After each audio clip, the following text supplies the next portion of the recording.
Ô galera, música pra curtir de novo na área. Aí eu tô vindo agora e mostrar o estilo funk. Falar daquele cara que é o gostosão da balada. Ou na verdade, gastoso, né? Toma toco, mas tem um carrão. E isso acontece. E acontece de verdade, por isso que eu vim falar. É o chofé de mercenário. E é mais ou menos assim que eu vou mandar pra vocês. Chega final de semana, ele lava o seu poçante, deixa o carro de dia e partir pro baile funk. Ele vai buscar em casa, paga a cela, pega o ice, paga também a entrada, quando não tem danangade. Termina a abusada, sem gastar todo o malote, quer balde de Red Bull, quer zoar no camarote.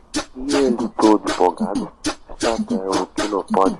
E as mina mercenárias já tô preparando o golpe.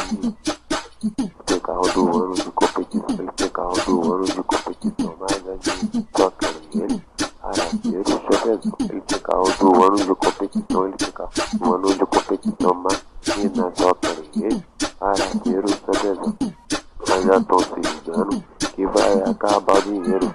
Elas falam pro otário que vão ali no banheiro. Elas demoram, não voltam. Ele entra em desespero. Uma busca alucinante. Ele roda o baile inteiro. Não sabe se fica puto ou se fica preocupado. Pega o celular e liga. Mas tá dando um desligado. Cansou de procurar. Foi maior perda de tempo. Mas só vai encontrar ela no estacionamento.